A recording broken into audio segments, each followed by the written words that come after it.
Most humblest hero in the Kollywood industry, Arya அவர்களை அன்புடன் மேடைக்கு அழைக்கிறேன்.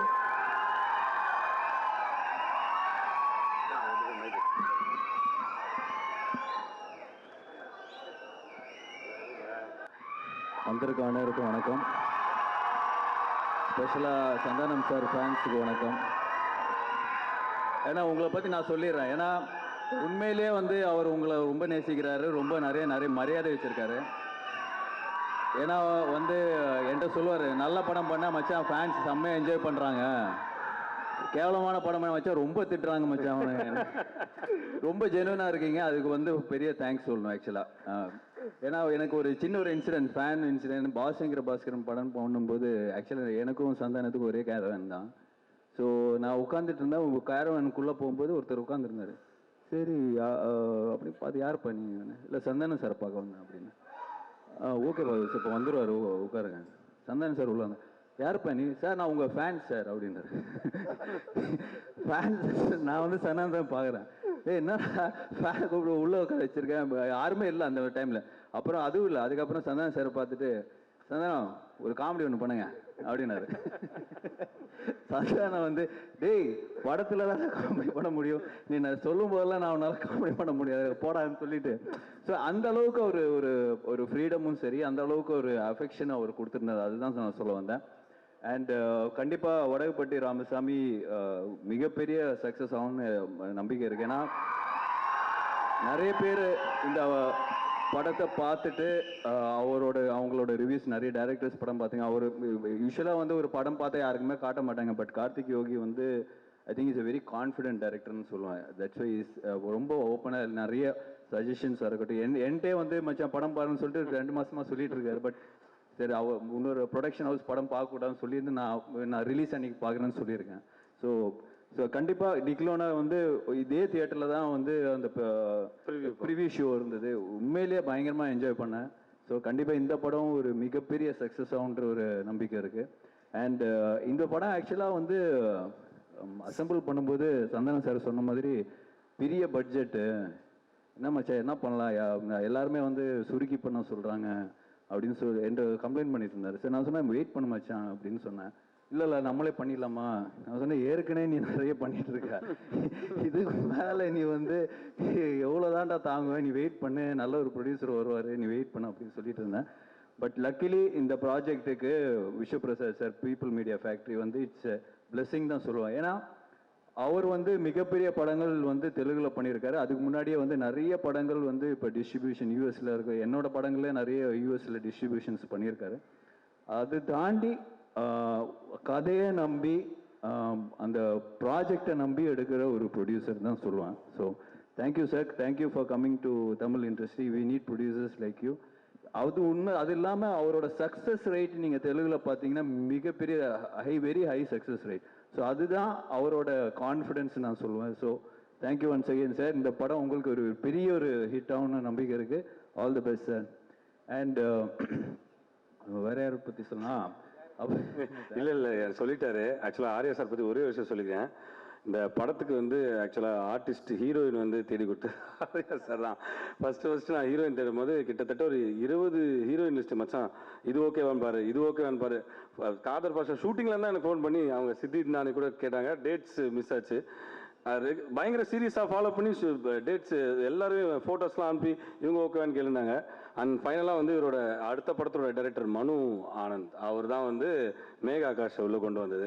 So thanks a lot for that. ஆனால் இன்னைக்கு வரைக்கும், அன்னிலேருந்து இன்னைக்கு வரைக்கும் டெய்லி கால் பண்ணி சென்சார் என்னாச்சு, ஆர்ஆர் எப்படி போயிட்டுருக்கு, எப்போ ரிலீஸ், எல்லா வகையிலும் சப்போர்ட் பண்ணி ஃபஸ்ட்டு கால்.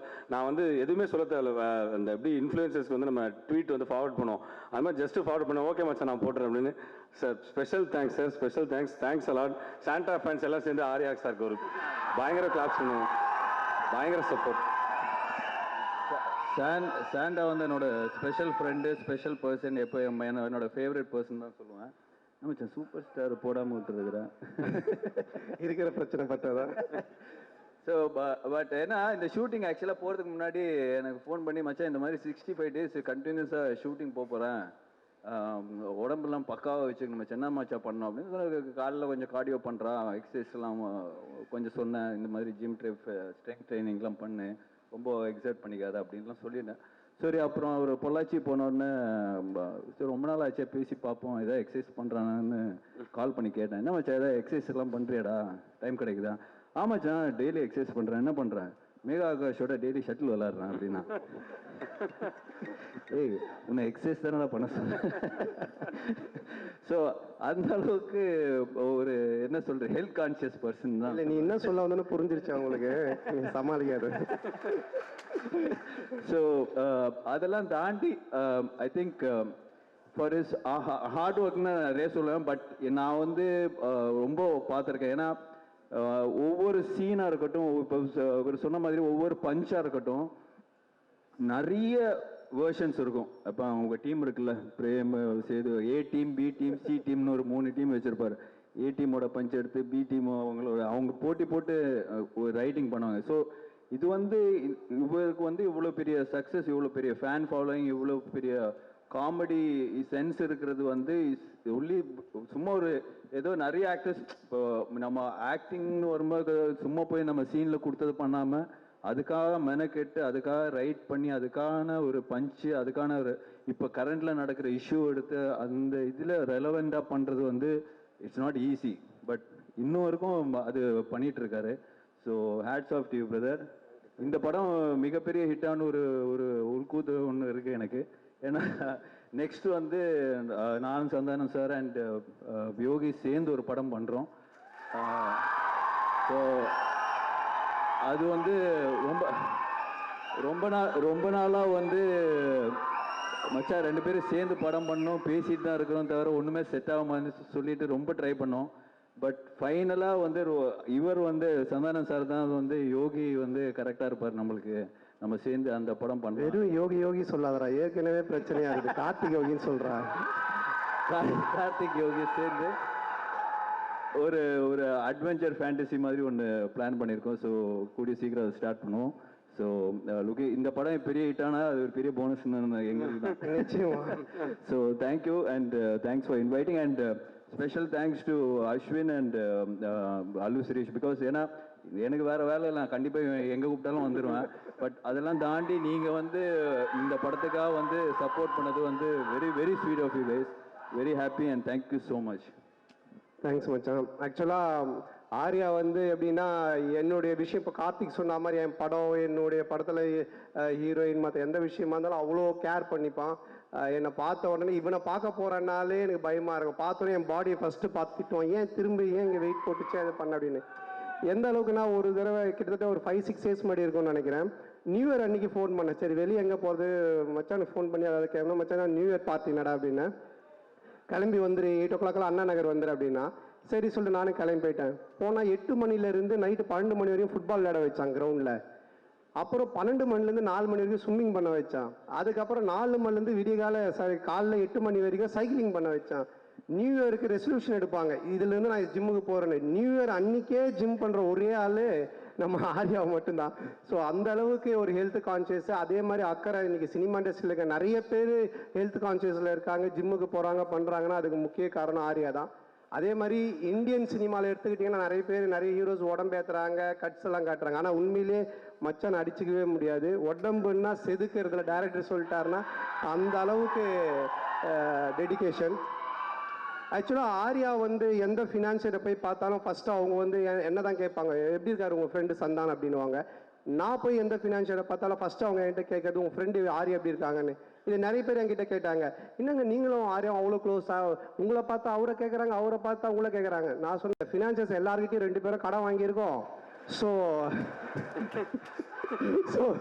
இவனை பார்க்கும்போது அவன் நல்லா இருக்கானா படம் பண்ணுறான் அப்படின்னு கேட்பாங்க, என்னை பார்க்கும்போது அவன் நல்லா இருக்கானா படம் பண்ணுறான்னு சொல்லி கேட்பாங்க அப்படின்னு. அப்போ ஆர்யா தான் சொன்னான், மச்சான் இனி வேலைக்கு ஆகாது இந்த ஃபினான்சியர்ஸ் இதெல்லாம் நம்ம ஒன்று பண்ணலாம் அப்படின்னு கொஞ்சம் நாளைக்கு முன்னாடி சொன்னால், மச்சான் ஒரு தங்கம் முட்டைற வாத்து ஒன்று நான் பிடிச்சிருக்கேன், நம்ம வந்து அந்த வாத்தை வச்சு படம் பண்ணலாம் அப்படின்னா. சரி மச்சான்னு எல்லாம் பேசி முடிச்சிட்டோம். அப்போ நான் சொன்னேன், மச்சான் எப்போ மச்சான் அந்த முட்டை போடும் அந்த வாத்துன்னு பின்னாடி பார்த்துக்கிட்டே இருக்கலாம் மச்சான். நானும் அவனும் அந்த வாத்துக்கு பின்னாடி கை வச்சு பார்த்துக்கினே இருக்கிறோம். கொஞ்ச நேரம் கழிச்சு எங்களுக்கு பின்னாடி பிளட் வந்துன்னு இருக்கு. அப்புறம் தான் நான் சொன்னேன், மச்சான் அந்த வாத்து நம்ம கிட்ட இருந்து முட்டையை எடுத்துன்னு இருக்கு மச்சான் அப்படின்னு.